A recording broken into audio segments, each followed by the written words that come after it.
Hello guys, সবাই কেমন আছো? আশা করি সবাই ভালো আছো। আমি তোমাদের কিচেন স্টুডিও বাংলা আজকের রেসিপি নিয়ে এসেছি পালং শাক দিয়ে রুই মাছ দিয়ে মজাদার এবং লোভনীয় একটা রেসিপি। খেতে এত মজা, অসাধারণ একটা রেসিপি এই শীতের জন্য বিশেষ করে। তোমরা যদি না খেয়ে থাকো তাহলে আমার সঙ্গে থাকো এবং দেখতে থাকো। আমি কিন্তু এই রেসিপিটা রান্না করার জন্য পালং শাক কেটে নিয়েছি, কেটে বেছে পরিষ্কার করে নিয়েছি। সাথে রুই মাছটাকে কেটে বেছে পরিষ্কার করে নিয়েছি। ভাজার জন্য নুন হলুদটা দিয়ে দিলাম। আমি এখানে রুই মাছের পেটিটা শুধু নিয়েছি, পেটের পিসগুলি। নুন হলুদটা মেখে এক সাইডে রেখে দিচ্ছি। আরেক সাইডে কড়াই বসিয়ে সাদা তেল দিয়ে দিয়েছি। কড়াইটা কিন্তু ভালো করে গরম করে নিতে হবে, ঠিক এরকম। তেলটা গরম হয়ে গেছে, একটা খুন্তির সাহায্যে ছড়িয়ে দিয়েছি। এখন মাছগুলি একে একে তেলের মধ্যে ভাজার জন্য দিয়ে দিলাম। খুব ভালো করে সম্পূর্ণ মাছগুলি আমি ভাজার জন্য দিয়ে দিয়েছি। মাছের কিন্তু এক পিঠ ভাজা হয়ে গেছে, উল্টিয়ে দিচ্ছি। আরেক পিঠ ভাজার জন্য রেডি করে দিলাম। দু পিঠ মাছই আমি সেমভাবে এভাবে করে ভেজে নিব। মাছ ভাজাটা হয়ে গিয়েছে, নামিয়ে নিয়েছি। আরেকটা কড়াই বসিয়ে সাদা তেল দিয়ে দিলাম কিছু পেঁয়াজ কুচি।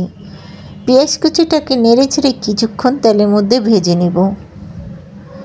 কিছুক্ষণ ভেজে নিয়েছি। এখন দিয়ে দিব কোয়াটার চামচের 1 চামচ পরিমাণ লবণ দিব, কারণ আমি এখানে 1.5 কেজি পরিমাণ পালং শাক নিয়েছি। 1 চামচ লবণ দিয়েছি, কোয়াটার চামচের 1 চামচের 1.5 চামচ দিয়েছি হলুদের গুঁড়া, আর দিয়েছি 1 চামচের একটু বেশি দিয়েছি মরিচের গুঁড়া, কারণ আমি এখানে কাঁচা মরিচের ঝালটাও ব্যবহার করব, সেই জন্য একটু কম দিয়েছি। মশলার মধ্যে একটু পানিটা দিয়ে মশলা ভালো করে কষিয়ে নিয়েছি। তেলটা উপরে ভেসে আসছে। এখন পালং শাকগুলি সম্পূর্ণ দিয়ে দিব।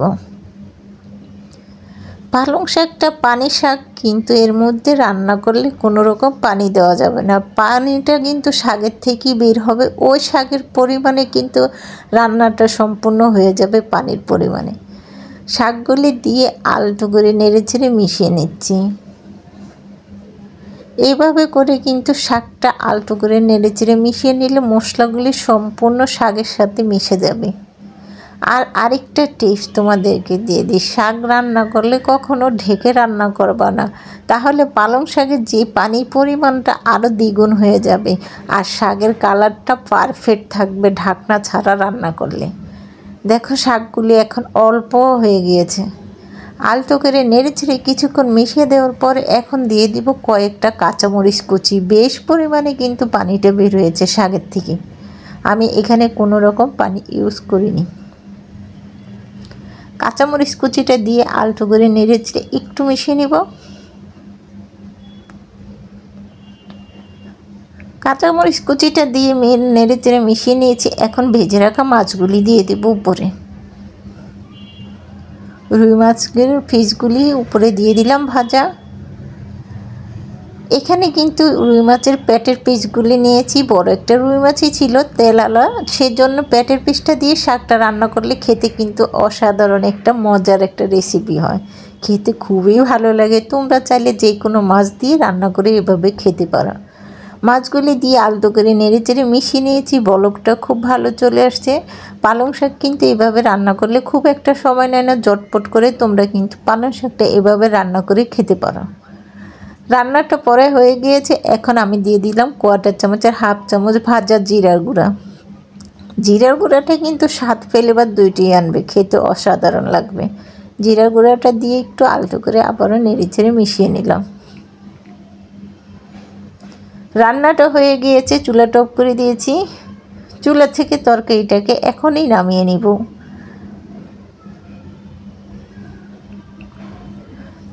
তরকারিটাকে নামিয়ে নিয়েছি। একটা মিশ্রণ বলে বেড়ে দেখাচ্ছে কতটা সুন্দর এবং লোভনীয় হয়েছে। এইভাবেই করে কিন্তু পালং শাকের তরকারিটা তোমরা অবশ্যই রান্না করে খেতে পারো। একটা মিশ্রণ বলে দেখো ঢেলে নিয়েছি। কালারটা কিন্তু অসাধারণ আসছে এবং খুবই একদম লোভনীয়। আমার কাছে তো খুবই ভালো লাগে পালং শাক দিয়ে যে কোনো মাছ। তোমরা কিন্তু এভাবে করে রান্না করে খেতে পারো, সত্যি অনেক মজা এবং লোভনীয়। আমার এই রেসিপিটা যদি ভালো লেগে থাকে প্লিজ আমার ইউটিউব চ্যানেলটা লাইক এবং লাল বাটনটা টিপ দিয়ে দেখবে, তাহলে নিত্য নতুন রেসিপিগুলি তোমাদের বাড়িই প্রথম পৌঁছে যাবে। রেসিপিটা এই পর্যন্তই। সবাই ভালো থাকবে, সুস্থ থাকবে, নিরাপদ থাকবে। আল্লাহ হাফিজ।